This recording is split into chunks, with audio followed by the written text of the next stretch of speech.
o Novo Testamento faz uso dos apócrifos e pseudepígrafes do judaísmo?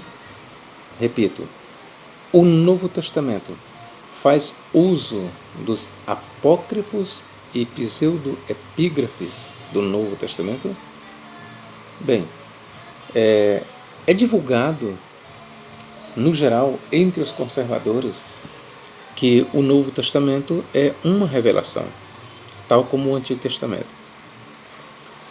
Pois bem, e de acordo ainda com essa linha de pensamento, muito divulgada, o Novo Testamento não faz uso dos apócrifos e pseudoepígrafes do Antigo Judaísmo, porque é uma revelação. Então, de acordo com os intérpretes mais conservadores, tudo que há no Novo Testamento é uma revelação e não se faz uso de obras apócrifas e pseudepígrafes. Isso foi ensinado para mim quando eu fazia o bacharel em teologia. Foi me ensinado isso, e geralmente isso é ensinado nos seminários das igrejas. Mas a questão é o seguinte: quando nós vamos fazer uma leitura sem preconceito, uma investigação bíblica, e quando o investigador tem conhecimento dessas obras, a conclusão não é outra.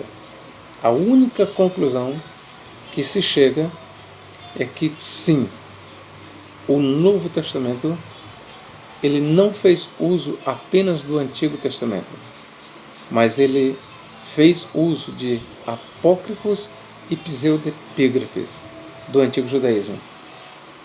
Ok, meus irmãos? E é isso que nós vamos mostrar neste vídeo. Eu sou o professor Nathaniel Mendes de Castro. Você é muito bem-vindo a este canal. Ok, meu irmão? Vamos começar aqui por 2 Timóteo 3:8. 2 Timóteo 3:8, meu irmão. Olha o que Paulo aqui diz.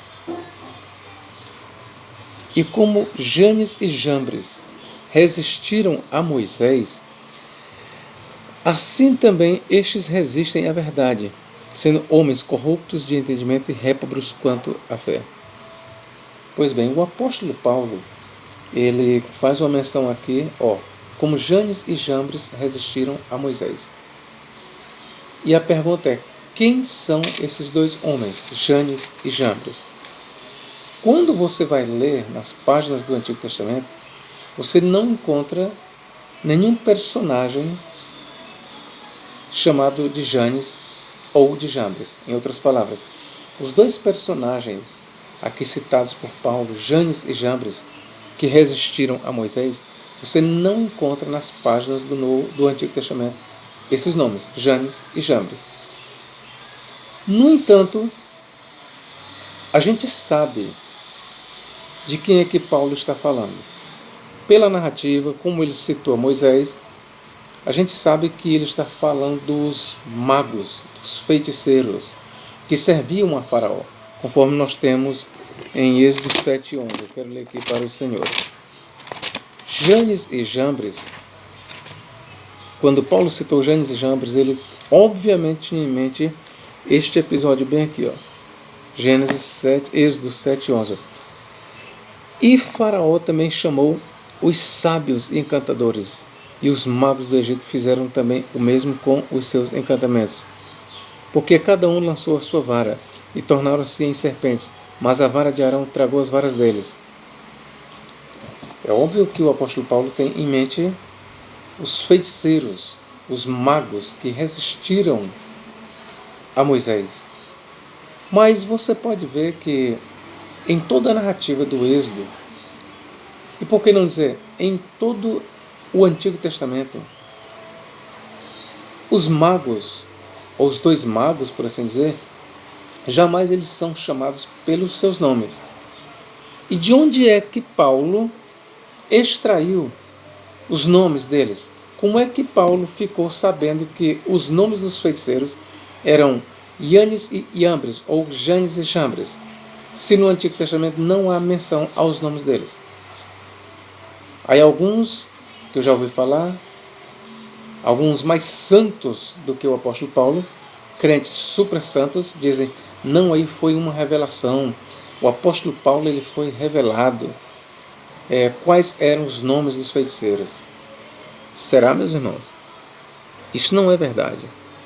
A verdade é que Paulo, quando ele cita os feiticeiros que resistiram a Moisés pelos nomes Yanes e Iambres, ou Janes e Jambres, ele tinha em mãos uma obra que ainda existe, Targum de Yonatan ben Uziel. Yonatan ben Uziel ele foi um grande sábio judeu, um grande comentarista da Torá, um rabino, que existiu em cerca de 30 anos antes de Cristo. E as obras que se atribuem a Yonatan ben Uziel é o Targum do Pentateuco. Muitos dizem que esse Targum não foi escrito pelo próprio Yonatan, mesmo que não tenha sido. O certo é que esse Targum que eu tenho aqui em mãos, em casa, o Targum do Pentateuco, que é também chamado de Targum do Pseudo Yonatan, ele traz informações, ele traz crenças, ele traz exatamente os escritos, ainda que não tenha sido escrito pelo próprio Yonatan, todavia é atribuído a Yonatan ben Uziel e não é sem fundamentação. Não é sem fundamentação. Ok, meus irmãos? Não é. E quando Paulo cita os nomes dos feiticeiros, Yanes e Iambres, você pode ter certeza que ele contava com uma obra pseudepígrafe, no mínimo. No mínimo, ele contava. E volto a lhe dizer, eu tenho em mãos o Targum de Yonatan ben Uziel, ou o Targum do Pseudo Jonatas, e de fato, nesse Targum, os feiticeiros, eles são chamados pelos seus respectivos nomes, Yanes e Iambres. Então esta é a primeira demonstração minha a vocês, de que o Novo Testamento ele fez uso de apócrifos e pseudo-epígrafes do antigo judaísmo. Vamos aqui para 2 Pedro 2,4.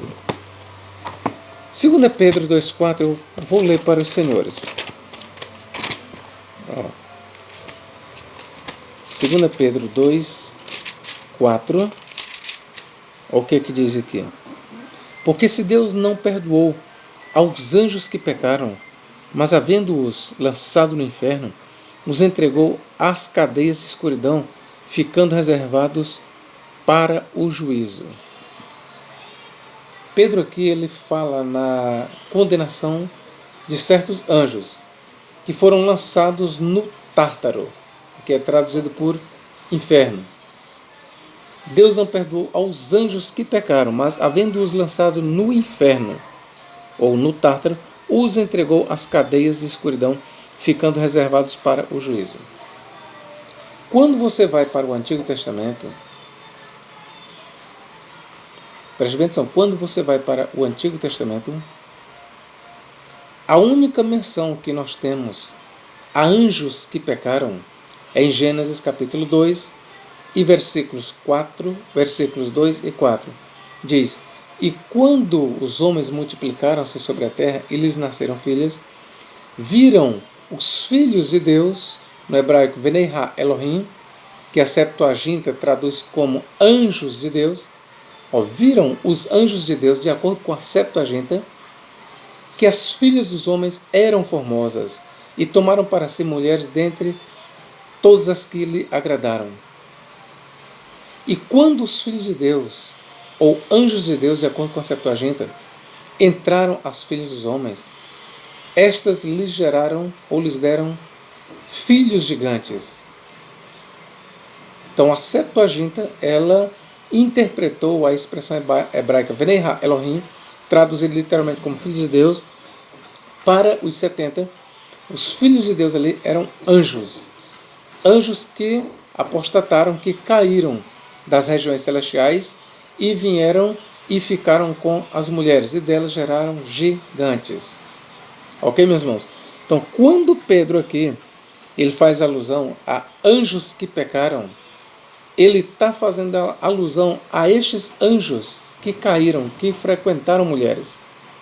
Mas a cena aqui proposta por Pedro, quando ele diz, porque se Deus não perdoou os anjos que pecaram, mas havendo-os lançado no inferno.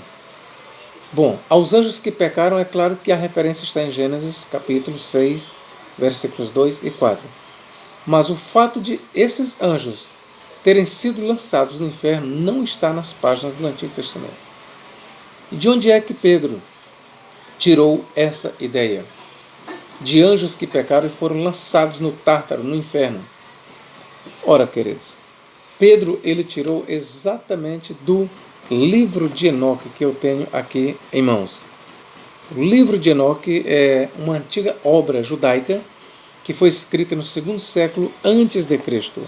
E é no livro de Enoque que nós encontramos a narrativa de que os anjos frequentaram as mulheres e por causa de sua transgressão, de sua desobediência, eles foram presos no Tártaro, no Hades, e estão lá presos até o grande dia do juízo. Isso é o que o livro de Enoque, ele diz. Eu vou só ler aqui um trecho de Enoque, capítulo 6. Quando outrora aumentou o número dos filhos dos homens, nasceram-lhes filhas bonitas e amoráveis. Os anjos, filhos do céu, ao verem-nas, desejaram-nos e disseram entre si, vamos tomar mulheres dentre as filhas dos homens e gerar filhos. Bom, a boa parte da narrativa do livro de Enoque fala exatamente da transgressão, da queda dos anjos e de sua prisão no Tártaro ou no inferno. Então, é exatamente do livro de Enoque que a segunda epístola de Pedro, no capítulo 2, versículo 4, extrai esse quadro, que eu vou ler aqui. Porque se Deus não perdoou aos anjos que pecaram, mas havendo-os lançado no inferno ou no Tártaro, os entregou às cadeias de escuridão, ficando reservados para o juízo. Quero lembrar também que esta mesma narrativa aqui, de anjos presos no inferno ou no Tártaro, ela se encontra no livro de Jubileus, que também é um antigo pseudo-epígrafe, que foi escrito exatamente quase que paralelo ao livro de Enoque. O livro dos Jubileus é também chamado o Pequeno Gênesis. Foi escrito provavelmente no 2º século antes de Cristo. Talvez foi escrito depois do livro de Enoque, mas não foi muito tempo depois. Certo é que tanto o livro de Enoque como o livro dos Jubileus, ou Pequeno Gênesis, são escritos muito antigos que no mínimo eles remontam 100 anos antes do Novo Testamento. Judas capítulo 6, eu quero ler aqui para os senhores, olha o que diz aqui Judas. E aos anjos que não guardaram o seu principado, mas deixaram a sua própria habitação, reservou-o na escuridão e em prisões eternas até ao juízo daquele grande dia.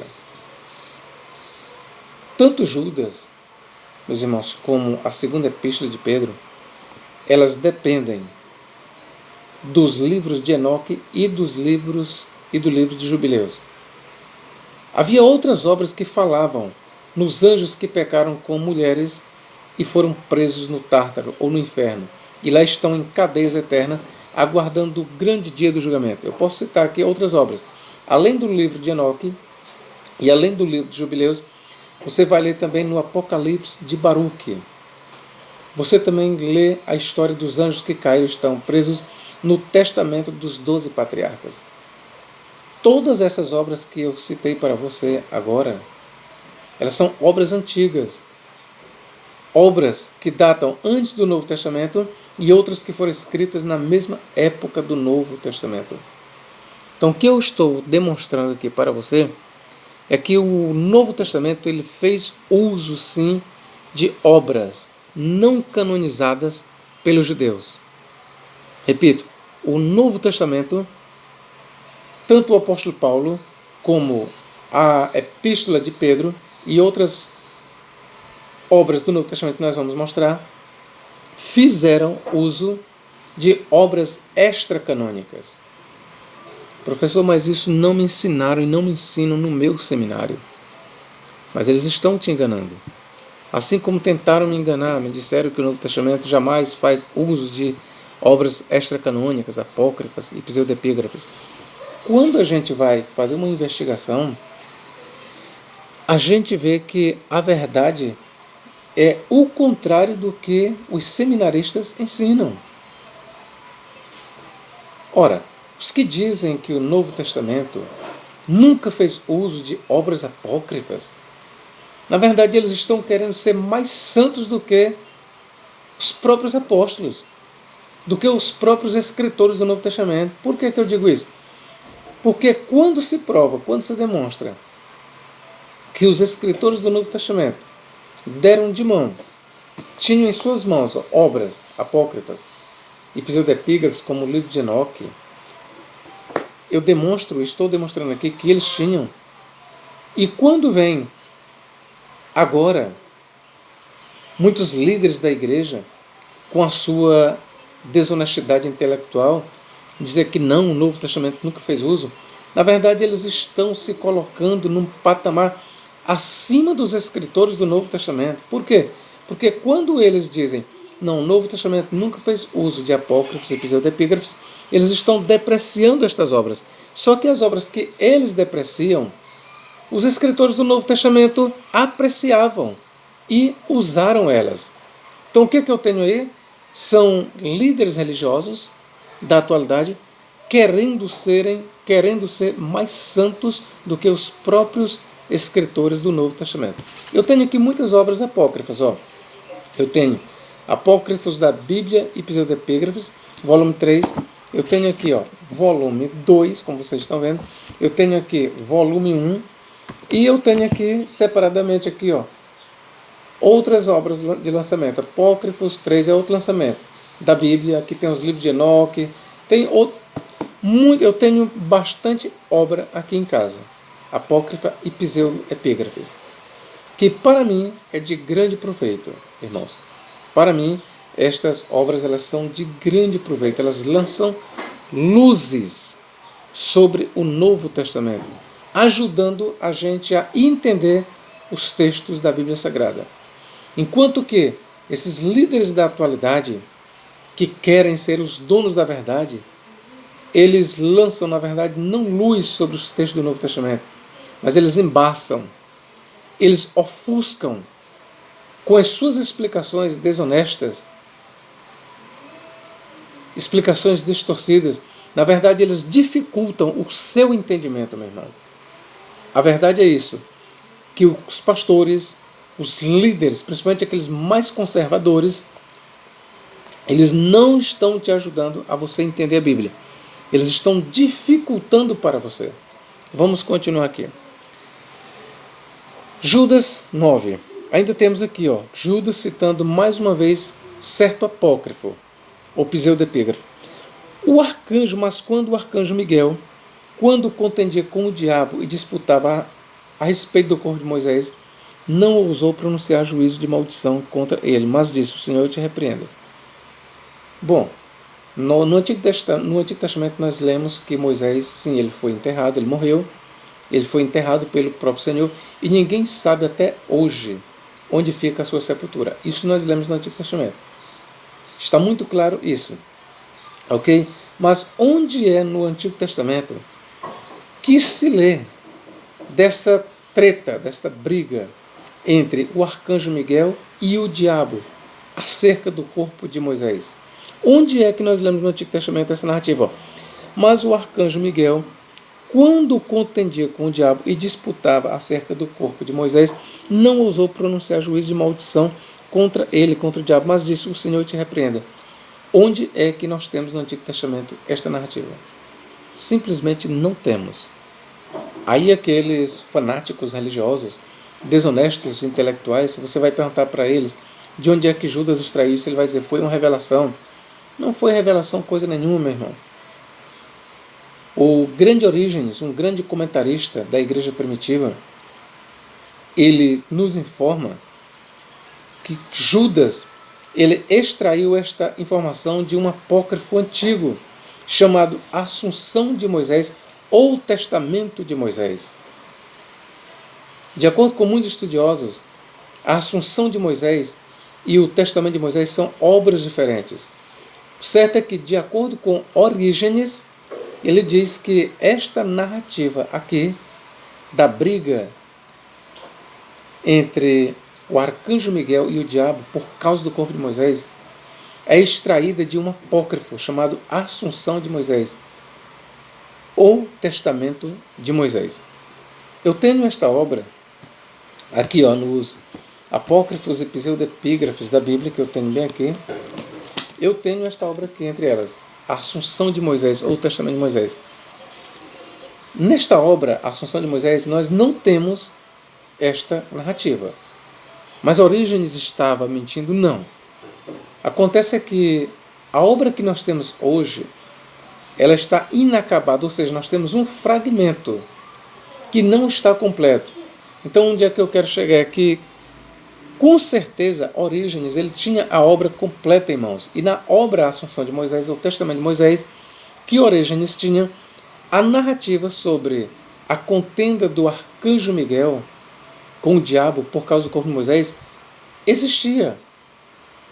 Só que hoje este apócrifo, conforme ele foi encontrado em forma de um fragmento. Ele não está completo, ele falta linhas. Ok, meus irmãos?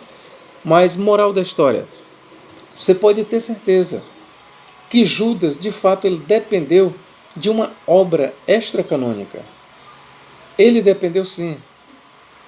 E conforme Orígenes, Judas citava aqui o livro apócrifo Assunção de Moisés. Ok? Então nós temos aqui mais uma passagem no Novo Testamento de Judas fazendo citação de uma obra não canonizada pelos judeus. E nem pela igreja também foi canonizada. Mas o autor, ao fazer uso desta obra, Assunção de Moisés, ele acreditava no relato que de fato era digno de fé e que de fato aconteceu. Repito, quando os autores do Novo Testamento fizeram uso destas obras, eles acreditavam que o relato era verdadeiro e fidedigno. Ok? Vamos aqui para Judas 14. E destes profetizou também Enoque, o sétimo depois de Adão, dizendo: Eis que é vindo o Senhor com milhares de seus santos, para fazer juízo contra todos e condenar dentre eles todos os ímpios, por todas as suas obras de impiedade que impiamente cometeram, e por todas as duras palavras que ímpios e pecadores disseram contra ele. Agora eu pergunto aqui para os senhores. Judas, versículos 14 e 15. Onde é no Antigo Testamento que se fala sobre Enoque? É em Gênesis 5. Lá diz que Enoque viveu 365 anos e foi tirado de entre os homens e não foi achado. E andou Enoque com Deus e não foi encontrado. Então a tradição judaica, bem como a tradição cristã, ela vê nessas palavras uma alusão ao arrebatamento de Enoque ao céu. Tá bom? Então a história de Enoque, a breve história de Enoque, está no livro de Gênesis capítulo 5. Mas ali não se encontra nada no relato sobre Enoque anunciar a vinda do Senhor Jesus Cristo para executar juízo contra os ímpios, contra a humanidade ímpia. Você pode ler no livro de Gênesis capítulo 5 que a história de Enoque ela é muito breve. Eu vou fazer questão de ler aqui para o Senhor. Gênesis capítulo 5. Gênesis 5, vamos ver aqui, o que diz aqui. Gênesis 5, vou começar do versículo 18. E viveu Jared 162 anos, gerou Enoque. E viveu Jared, depois que gerou Enoque, 800 anos, gerou filhos e filhas. E foram todos os dias de Jared 962 anos e morreu. E viveu Enoque 65 anos e gerou a Matusalém. E andou Enoque com Deus, depois que gerou a Matusalém, 300 anos, gerou filhos e filhas. E foram todos os dias de Enoque 365 anos. E andou Enoque com Deus e não se viu mais, porque Deus para si o tomou. encerra aqui a narrativa sobre Enoque. E veja que em nenhum momento aqui na narrativa Enoque profetiza sobre a vinda de Jesus Cristo para julgar a humanidade ímpia. Não tem. E a minha pergunta é, de onde é que Judas extraiu essa ideia, esta informação? Quando ele diz, eis que, conforme diz Enoque, eis que é vindo o Senhor. Eu vou ler de novo aqui. Enoque, Judas 14. E destes profetizou também Enoque, o sétimo, depois de Adão, dizendo, eis que é vindo o Senhor com milhares de seus santos, para fazer juízo contra todos e condenar dentre eles todos os ímpios por todas as suas obras de impiedade que impiamente cometeram e por todas as duras palavras que ímpios pecadores disseram contra ele. De onde é que Judas extrai essas palavras? Não é do Antigo Testamento. Não. Ele extrai exatamente do livro de Enoque, conforme eu vou aqui citar para os senhores. Eu estou aqui no livro de Enoque, capítulo 1. E vou ler aqui no versículo 6. Olha o que diz. Em verdade, ele virá com milhares de santos para exercer o julgamento sobre o mundo inteiro e aniquilar todos os malfeitores, reprimir toda a carne pelas más ações tão iniquamente perpetradas e pelas palavras arrogantes que os pecadores insolentemente proferiram contra ele. É daqui, meus irmãos, que Judas 14 extraiu as suas palavras, conforme você está vendo. Aqui, de fato, no livro de Enoque, ele profetiza a vinda do Senhor, a vinda de Yahvé, para julgar o mundo dos ímpios. Yahvé aqui é visto a vir com milhares de santos. Aqui são os anjos. É exatamente daqui que Judas extraiu a sua citação. Mas, por incrível que pareça, muitos teólogos seminaristas, com a sua interpretação intelectualmente desonesta, eles dizem que não, que ali foi uma revelação. Negativo, meus irmãos. Negativo. Ali não foi extraído do Antigo Testamento, conforme eu já te mostrei, não há essa narrativa. Ali foi extraído Judas 1,14, é extraído de Enoque 1,6. De acordo com outras publicações do livro de Enoque, você pode ler em Enoque 1,9. Ok? As mesmas palavras se encontram. Então vamos continuar. Vamos aqui para Mateus, capítulo 25. Você sabia que os evangelhos, principalmente Mateus, eles fizeram também uso de apócrifos ou pseudepígrafes? Vamos ler aqui Mateus 25, 31 a 33. E quando o Filho do Homem vier em sua glória e todos os santos anjos com ele, então se assentará no trono da sua glória e todas as nações serão reunidas diante dele e apartará uns dos outros como o pastor aparta dos bodes as ovelhas. E porá as ovelhas à sua direita, mas os bodes à esquerda. Aí eu te pergunto, onde é nas páginas do Antigo Testamento, preste bem atenção na minha pergunta, onde no Antigo Testamento nós encontramos o quadro, a cena do Filho do Homem, o Messias, vindo em glória com os seus santos anjos e tomando assento no trono da sua glória e reunindo todas as nações para julgá-las? Não existe esse quadro no Antigo Testamento do Messias vindo com poder e grande glória, acompanhado de miríades de anjos, tomando assento no trono de sua glória e julgando as nações. Não existe. E de onde é que Mateus tirou isso? De onde é que Mateus tirou isso? Eu vou lhe mostrar aqui. Enoque, capítulo 69. Vamos aqui, Enoque, capítulo 69. Vou ler aqui, fazer questão de ler para você, versículos 15 e 16. Ele assentou-se sobre o trono da sua glória. Ele está falando aqui do Messias. Ele assentou sobre o trono da sua glória, o trono da sua glória. E então foi confiada a ele, o Filho do Homem, a condução do julgamento. e fez com que desaparecessem da terra os pecadores e os perversos do mundo. Eles serão postos em grilhões e encerrados no lugar comum da sua destruição. Todas as suas obras desaparecerão da terra. De agora em diante, o corruptível deixará de existir, pois aquele Filho do Homem apareceu e assentou-se sobre o trono da sua glória, e diante da sua face todo mal se dissipa e desaparece.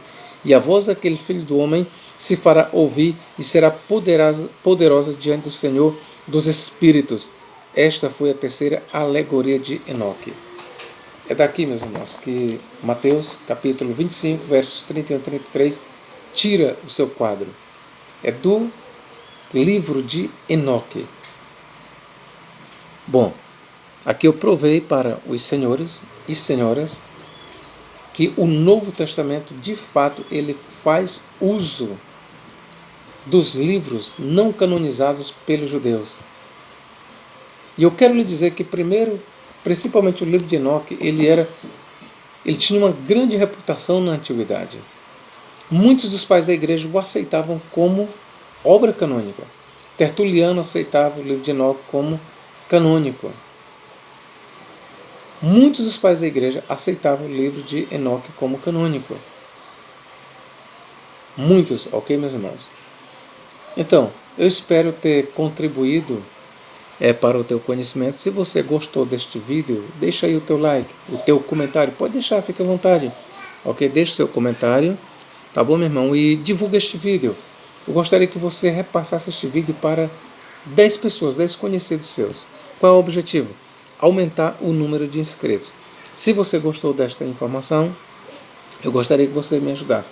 Que Deus em Cristo nos guarde e nos abençoe para todos sempre. Amém.